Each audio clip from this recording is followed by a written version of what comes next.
They let's officially go live here. Damian is a guy who potentially is on the move. There's a lot of issues that kind of are going on there in Portland. Some of it is not really on the front office. Some of it is on the front office. Let's discuss it. Again, if you love NBA content, I am here providing so much off-season coverage. We're going to be doing a live stream tomorrow morning about the NBA draft, and then a live stream the next morning recapping the NBA draft, going about that. So I'm excited. Let's get into it. Feel free to like, comment, and subscribe to the channel. Let's talk about the Portland Trailblazers. So the Blazers lose in the first round to the Denver Nuggets last season. They fall to Denver. And look, I think this has been an issue with Portland for a while. It's no surprise. It's no, something that everybody knows. They are a team that struggles to play defense. They don't really have the personnel for it. But I want everybody to look at their situation cap wise. Right now we have the cap sheet pulled up here, and as you can see, Damian Lillard, CJ McCollum are the only guys who are guaranteed to be on the roster next season. So in 2022-23, so not next season, but the year after. So in 2022-23, they are the only two contracts on the team that are fully officially guaranteed. Obviously, there could be a trade with Lillard, and that could screw that up. But Damian Lillard, look, if I am the Blazers, I'm going to see, and I'm going to write this down to kind of keep track of what the Blazers do in the offseason. Trailblazers attempt to keep Damian. Because Damian is obviously he's one of the best players in the NBA, right? I think that just goes without saying. Damian is a guy who I think if he's traded to the right team, he could totally change the outlook of that team for the future. Now, here is the question. What can they do with CJ McCollum? Because look at CJ McCollum's contract moving forward here. So it is $30 million next year, 33 the next year, the 35 after that. He is being paid as if he is an all-star, but he has not made an all-star team. Now, he did have a really good start of the season, did get hurt, came back, and kind of fell back to kind of what we know CJ McCollum is. Did still overall have a good year, but not good enough for this team to really make another step forward with a superstar that they have on the roster. Nurkic had an injury. It kind of was slow to the season, didn't get a whole lot of minutes, and kind of was slow to start the season, and then came back later in the year, did a little bit better, but not super crazy. He's never been a guy who protects the rim. I think Covington is a good perimeter defender, but it's just so hard for what he's kind of responsible to do on the team.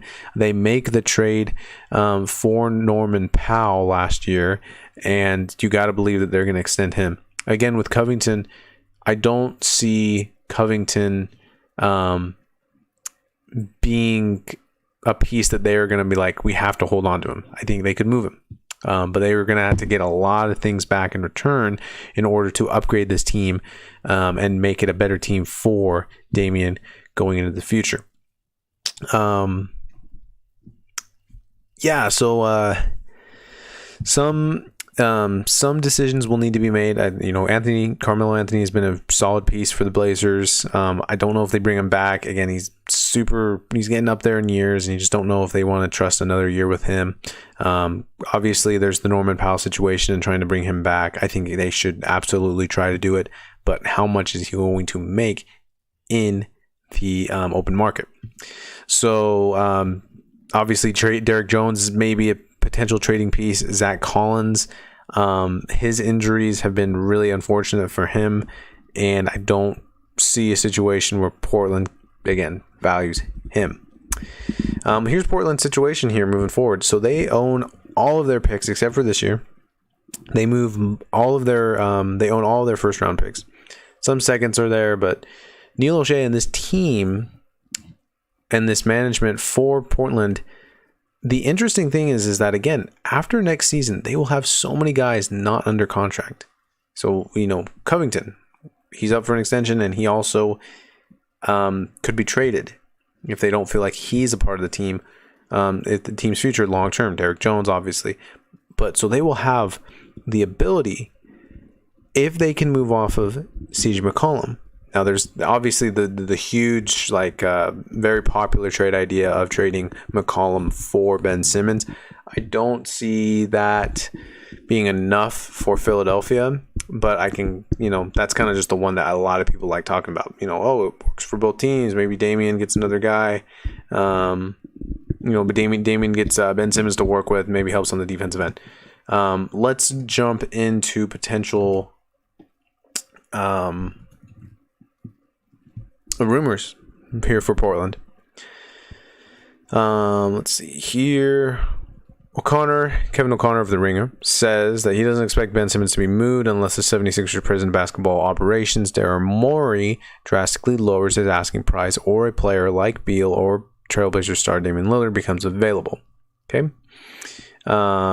Look, Damian, I guess I'll kind of just focus on Damian here, because a lot of these rumors are going to be about Damian Lillard. Now, officially, Derek Jones has accepted his player option. He'll be back with the Blazers unless traded.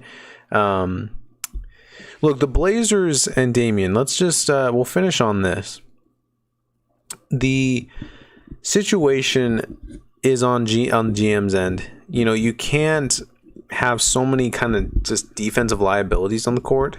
This is a good team offensively, but at what expense, right? Because you can be a team like the Knicks, where you are so good on defense, but then you eventually need offense. But then on the flip side, you can also be like Portland, has a really good offense, but not have a good defense. So which is better? You're probably going to be within, 5 to 7 in your conference. Never really have home court advantage, but be an okay team during the regular season. I don't think Damian wants that. So you're going to have to try to find out what is the best player that you can get from McCollum. I like CJ McCollum, but he's being paid too much and not performing at a high enough level that would, show with his salary. So is there a move that works out there? I don't think there is. Now, the one thing I will say about Damian is that I don't think he's going to be traded before the season starts. He could. That being said, he very well could be traded at the beginning of the season, similar to how James Harden was traded, but I don't see anything happening during this upcoming offseason. Maybe next offseason, maybe before next year, the 2022-23 season.